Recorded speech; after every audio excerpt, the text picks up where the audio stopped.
મુજબ આજે પધારેલ આપણા મહેમાનની સામાન્ય ઓળખાણ આપવાની છે અને કયા સંજોગોમાં આ પ્રસંગ આપણે ઊભો કર્યો તે અંગે થોડી ભૂમિકા મારે આપની પાસે રજૂ કરવાની છે. આજે આપણા મહેમાન તરીકે ભાઈ શ્રી મુકેશભાઈ મહેતા પધાર્યા છે. એવો મૂળ આપણા ગુજરાતના નવસારીના વતની છે, પરંતુ છેલ્લા 20 વર્ષથી તેઓ અમેરિકામાં વસે છે. જ્યારે એમની સાથે મારે પ્રથમ મુલાકાત થઈ ત્યારની જે વાતચીતમાં મને જે જાણવા મળ્યું છે એ અંગે હું આપની સાથે થોડી રજૂઆત કરું છું કે આપણી સાથે આપણા બાળકો અથવા આપણે જ્યારે નાના હતા ત્યારે આપણા વડીલો ધાર્મિક કે આધ્યાત્મિકમાં કંઈક દેવ દર્શન કરવા જાય, કંઈ કથા વાર્તા સાંભળવા માટે જાય, કંઈ દેવ દર્શન કરવા જાય, કંઈ બાધા રાખે, એવું તેવું બધું કરે તો તે વખતે આપણને એમ થતું હતું કે આ બધું કેમ, પરંતુ એ સમય એવો હતો કે વડીલોની સામે આપણે આવું શા માટે કરો છો અથવા આવું શા માટે કરવું જોઈએ એવું આપણે કરી શકતા નહોતા. અને એટલા માટે આપણા વડીલોએ કર્યું છે માટે આપણે કરતા આવ્યા છે. એમ કરતાં કરતાં આપણે પણ વડીલો જેવા થઈ ગયા. પરંતુ આજે આપણા જે છોકરાઓ છે તે આપણે કર્યું, આપણા વડીલોએ કર્યું માટે આપણે કરીએ એવું આપણા છોકરાઓ કરે એવું આપણે જો આશા રાખતા હોઈએ તો આપણે બધા જાણીએ છીએ કે થોડી વધુ પડતી છે. એટલે ભાઈ શ્રી મુકેશભાઈ પણ જ્યારે નાના હતા ત્યારથી એમના વડીલો આ બધું કરતા હતા, જોતા આવ્યા હતા, પરંતુ એમણે મેં કહ્યું એ પ્રમાણે એ પણ હિંમત કરી શકતા નહોતા કે મારા પિતાશ્રીને મારાથી આવું કેમ પૂછાય કે કેવી રીતે પૂછાય. એમ કરતાં કરતાં એમને અમેરિકા જવાનું થયું. અમેરિકા ગયા પછી એમનો આ જે એમની શંકાઓ કુશંકાઓ અથવા ભાઈ જેને શા માટે આ વસ્તુ એ વસ્તુ કંઈક ત્યાં જાગૃત થઈ અને એમ કરતાં કરતાં એમને ત્યાં એવું થોડું મોટી ગ્રુપ મળી ગયું. એમની સાથે ચર્ચામાં એમને એમ લાગ્યું કે ભાઈ આ તો વિષય આપણે ખાસ એવા જેવો છે ને આ બધાનું ધ્યાન દોરવા જેવો પણ છે. એટલે ત્યાં એમને કહ્યું પણ આ બધું કરવા માટે મારે માર્ગદર્શન જોઈએ, મને કોણ આ પ્રમાણે કેવી રીતે કરવું, શું કરવું કે છે. તો અમારા ભાણાના એ મિત્ર છે એટલે અમારા ભાણાને ત્યાં એક બિલ ગામ છે ભાઈની પાસે, ત્યાં ભાગવતની કથા કહી છે પછી સ્વામીજી પધારેલા અને એ ઉપરથી અમારા ભાણાએ એમનો પરિચય આપ્યો કે ભાઈ વડોદરાની અંદર બાલાજી મંદિરની અંદર સ્વામીજી બિરાજે છે, તમે ત્યાં જાઓ અને એમને કદાચ મળશો તો તમે જેવા માણસની શોધમાં છે એ માણસ તમને કદાચ મળી જશે અને તમે કહેતા હોય તો હું તમને એમની સીડી કે જે કંઈ જે હું લાવ્યો છું તે બતાવું. તેમણે કહ્યું મારે એમના માટે કશું જાણવું નથી, મારે એમની સીડી જોવી નથી, હું એમના માટે કંઈક તમારી પાસે જાણીશ અથવા સીડી જોઈશ તો મારામાં એમના માટેની કોઈ ગ્રંથિ બંધ થઈ જશે તો મારે એમને જે રીતે ઓળખવા છે એ રીતે હું ઓળખી શકીશ નહીં. એટલે એમણે કહ્યું હું રૂબરૂ એમને મળવા માટે જઉં છું. એમ કરીને મારો ભાણાનો મારી પર ફોન આવ્યો કે ભાઈ આ પ્રમાણે આ ભાઈ આવે છે અને સ્વામીજીની મુલાકાત એમને કરાવવાની છે. એટલે ચારેક મહિના થયા મુકેશભાઈ, તમે પહેલી વખત આવ્યા હતા 5-6 મહિના પહેલા તેઓ વધાર્યા અને સ્વામી સાથે મુલાકાત થઈ અને ખબર નથી એમણે સ્વામીજીનામાં શું જોયું, સ્વામીજીનો પ્રભાવ એમના પર કેવી રીતે પડ્યો, શું પડ્યો એ મને બહુ ખ્યાલ નથી. પરંતુ એમને પોતાને એમ લાગ્યું કે મારે જે વ્યક્તિની જરૂરિયાત છે એ વ્યક્તિ મને મળી ગઈ છે અને કદાચ એમના માર્ગદર્શનથી અથવા એમના આશીર્વાદથી મારું જે આ મેં મિશન ઉપાડ્યું છે એ બહુ સારી રીતે ચાલશે. એમણે એમની રજૂઆત સ્વામીજી પાસે કરી એમના વિચારોની. સ્વામીજીએ સ્વામી એમને કહ્યું, એમને પોતાને બહુ સંતોષ થયો અને ત્યારથી છેલ્લા 5 મહિનાથી એ દર મહિને વડોદરા અને ગુજરાતમાં અમદાવાદ સુરતમાં કોઈ પણ ટેકા થાય છે અને આવી રીતે આવા એમ કહીને એમના જે વિચારો છે તે રજૂ કરે છે અને ધીરે ધીરે એમની જો મિશન છે તે એમને એમ લાગે છે કે આ મારું મિશન બહુ સારી રીતે ચાલશે. એમનું એક બીજું પણ એવું છે કે કદાચ મારું પૂરું થઈ જાય, મારું જીવન પૂરું થઈ જાય ત્યાં સુધી એની અસર ન થાય તો મારા જીવન પૂરું થયા પછી પણ જો હું જે કંઈક કરું છું એની થોડી ઘણી પણ અસર જો એની અંદર આપણા સમાજમાં પડશે તો એનાથી મને બહુ સંતોષ છે એવું એમનું પોતાનું માન્યતા છે. 2-3-4 મહિનાથી જ્યારે જ્યારે આવે ત્યારે સ્વામીજી સાથે ફોનથી પણ સંપર્કમાં રહે છે, અહીં પણ આવીને માર્ગદર્શન દે છે.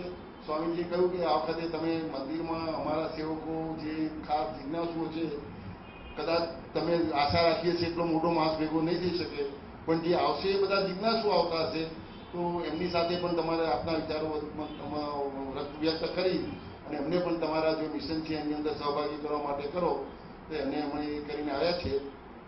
એટલે હવે મારે બીજું વધુ નહીં કહેતા ભાઈ શ્રી મુકેશભાઈને વિનંતી કરું કે આપ આજે થોડો ઘણો માસ ભલે થોડો હોય પરંતુ કદાચ તમને વધુ સારી રીતે સમજી શકશે એવું હું પોતે માનું છું તો આપને વિનંતી કરું છું.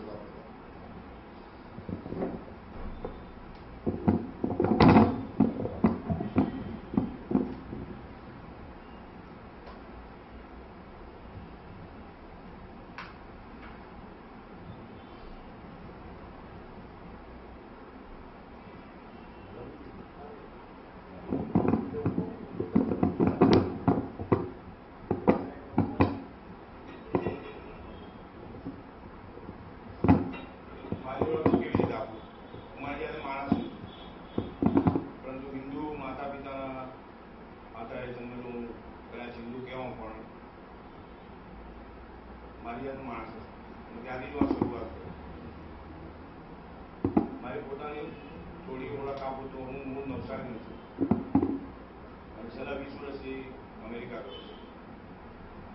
પણ કશું ખોટું એવું લાગ્યું. તો એ શું હતું એ સમજવા માટે મને એવું લાગે કે કદાચ મારા 40-50 વર્ષ નીકળી. પણ આજે કદાચ એવું લાગે મને થોડું ઘણું સમજ્યો છું. અને આજે કંઈ હું આજે તમારી જોડે જે કંઈ ચર્ચા કરી છે મારી પોતાની સમજણ, અને કદાચ એ સમજણ અયોગ્ય પણ હોઈ શકે, યોગ્ય ના પણ હોઈ શકે, પરંતુ છતાં બી થોડા પ્રિન્સિપલ લઈને હું ફરતો હતો કે નાનપણથી મને ઘણી વાર સવાલ આવીને બધા કહે છે તું આમાં પડ્યો અમેરિકા ગયો પાછો ઇન્ડિયા કેમ આવ્યો? એનું મૂળ હતું મારા ફાધર. મારા ફાધર જો તમે સંત કહો કે કોઈ મોટા ભગત કહો તો આઈ થિંક પૈસાવાળા હોવા છતાં કદાચ સાદગીવાળું જીવન એ જીવ્યા છે. અને જે રીતે એમને એમના ફાધર મધર કે આજુબાજુના વાતાવરણ જે શીખવાડ્યું એ પ્રમાણે એમની સમજણ પ્રમાણે ભગવાનની પૂજા કરતા હતા અથવા એ માનતા હતા. જે માણસ રોજ 7 કલાક સવારે 3-3.5 કલાક વાગે ઉઠીને જો શિવજીનું એ કરે અને જે રીતે કર્યું છે મને એવું લાગે કદાચ મેં કોઈને જોયા નહીં આ રીતે પૂજા કરતા અત્યાર સુધી. પરંતુ જે સાથે સાથે એ માણસ અઠવાડિયામાં 2 થી 3 વાર મમ્મીને મારતા હતા. કદાચ આ વસ્તુ બીજા ઘરોમાં ના પણ થતું હોય. મારાથી કોઈને માટે બોલાય ને મારા માટે જ બોલાય આ વસ્તુ, કારણ કે મારી સમક્ષ એવું છે. તો નાનો હતો ત્યારથી મને પહેલેથી કશું બોલવાની આદત હતી, અથવા મામાએ કીધું તેમ કશું બોલવાની હિંમત નહોતી. તો આ બધું જોતો હતો કે જે માણસ આટલી બધી પૂજા કરે, આટલા બધા સાધુ સંતો સાથે ફરે, સાધુ સંતોનો મારા ઘરમાં વાસ હતો, છતાં બી આ એમનું એક વર્તન હું જોતું. હું એમ નહીં કહી શકું કે ખોટું હતું કે સાચું, અને એમ નહીં કહીશ કે ખોટા, પરંતુ મારી નજર જે નાનો હતો ત્યારે જે જોતી હતી હું એ વાત કરું. એની સાથે સાધુ સંતો મારા ઘરમાં જે એમનો વાસ હતો એમાંથી એટલું સમજતો હતો, શીખતો હતો કે ભાઈ એ લોકો આ વાત કરતા હતા કે ભાઈ ભગવાનના આ કરો પેલો કરો તો આપણે પોતાને શાંતિ મળે, આટલું સમજતો. પણ હવે જે કે હું તમારી જોડે સમક્ષ મૂકી રહ્યો છું એ મારો પોતાનો અનુભવ. નાનો હતો ત્યારે એવી કોઈ સમજણ નથી, અને એમ કહું કે ત્યારે સમજીને આ બધું કર્યું છે તો કદાચ હું બહુ એ શબ્દ મારે ના વાપરવો છે પણ બહુ ખોટો માણસ છું. પણ અત્યારે જે કંઈ બોલી રહ્યો છું બહુ સમજીને બોલ્યો, અને મારી સમજણ દ્વારા જ બોલું. તો પહેલો અનુભવ મારા પપ્પાનો હતો. બીજો હું 11 વર્ષનો હતો ત્યારે મારી ઘરે શંકરાચાર્યજી 3 દિવસ માટે રહેવા આવ્યા, જગતપુરીના શંકરાચાર્યજી. તો મારો રૂમ એમને આપી દેવામાં આવ્યો, રૂમને સેફ્ટીથી સાફ કરાવવાનો, એમને મારે નવા ગાદલા આદિ મૂકવામાં આવ્યો. મારા મમ્મીએ એને કાકીએ રસોઈ કરી તો એમ કહેવામાં કે એ લોકો ના પીરસી શકે, આવું જોતો. એમની સાથે જયારે ભગવાનની પૂજા કરવા અંદર ગયા તો બારણું બંધ કરી દીધું. તો મેં એમના સાથીભાઈને પૂછ્યું કે ભાઈ આ પ્રભુ આવું કેમ કરે છે? એ કીધું ભગવાન જોડે વાત કરે. તો ત્યારે તો 9-10 વર્ષનો. તો કદાચ એ જો કાર્ય ખોટું હોય તો મેં કર્યું. આપણે જૂના જમાનાના બંગલાઓમાં બારીઓ આ રીતે ખુલતી હતી. તો હું બારી પર ચડી ગયો અને નજર કરી તો હું આ શંકરાચાર્યજી જે કંઈ કરે છે એ તો એક્ઝેક્ટલી મારા પપ્પા કરે છે. તો આમાં તો ભગવાન અને રૂમાં તો કશે દેખાતા નહીં. આટલું સમજણ છે. સાથે સાથે બીજું શું થયું કે મારા પપ્પા કાયમ કહેતા કે એમને શિવજીએ પેલું શિવલિંગ આપ્યું હતું. તો એ જે રીતે સોફા પર બેઠા હતા એમનો એક મેં સવાલ કર્યો કે આમ બેઠા હતા, શિવલિંગ અહીંયા મૂક્યું હતું એમના હાથમાં અને ખોળામાં. તો અજાણતામાં મારાથી સવાલ નીકળી ગયો, ક્યુરિયોસિટી કહો જે કોઈ બાળકની, કે તમે આ શિવલિંગ ટેબલ પર કેમ નહીં મૂકતા? કારણ કે હું એ સમજતો હતો કે શંકરાચાર્ય છે નવસારી જેવા ગામમાં આવે તો જેને બધા ભગવાન સમજે તો ડેફિનેટલી મોટી લાઈન, અને મને માફ કરજો ખાસું ગુજરાતી નહીં બોલી શકતો પણ કોશિશ કરી રહ્યો છું, એટલે થોડું ઘણું આમ તેમ થઈ જશે તો માફ કરજો.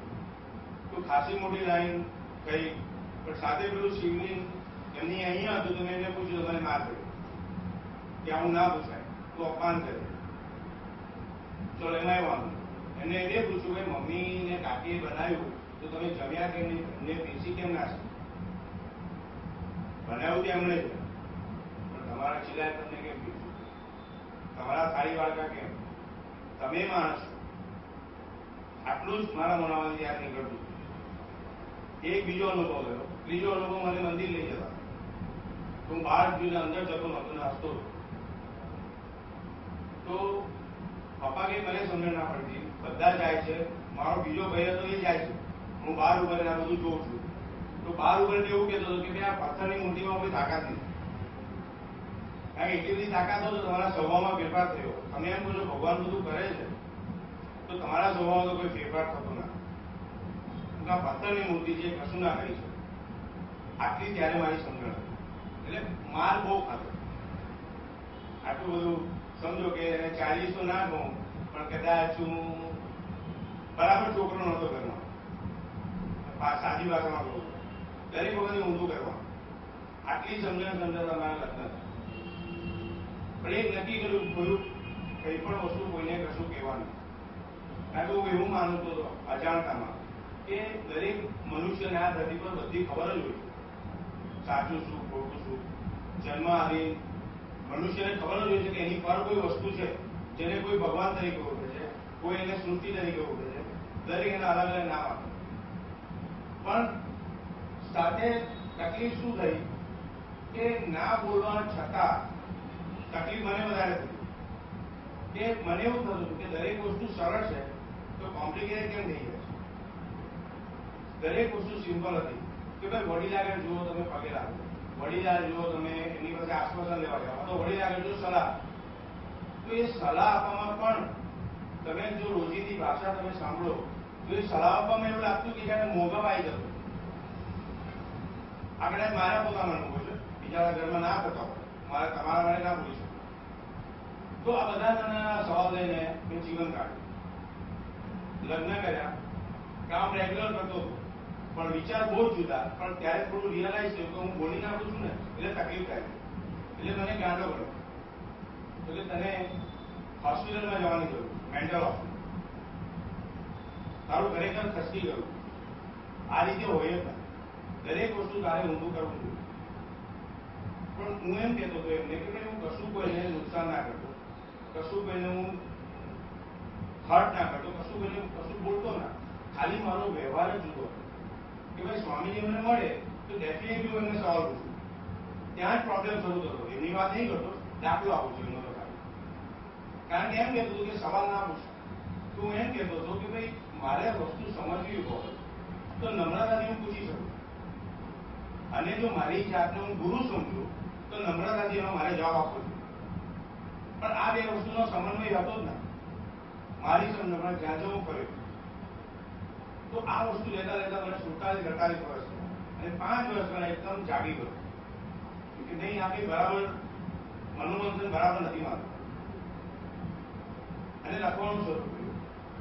એ લખવાનું જે મેં શરૂ કર્યું એ હું એને ફોલો કરતો. તો ફોર્મ એવું કે મગજમાં આવે કે ઇન્ડિયા જવું છે તો 5000 ટિકિટ લઈને ઇન્ડિયા આવ્યું. તો સામે વાળા એવું કશું ખબર ના. પણ આવા શરીરો મને મળી ગયા. હું એને શરીરો જ કહું છું. દેટ ડઝન્ટ મીન કે હું ડિસરિસ્પેક્ટ કરું છું. કારણ કે અત્યારે જે હું બોલું છું ત્યારે માણસ તરીકે બોલું છું અને બધા સરકાર. કોઈ પણ મનુષ્ય બીજા મનુષ્યની ફળ ના આપી શકે અથવા મનુષ્ય ભગવાન ના આપી શકે. એ મારી સમજ.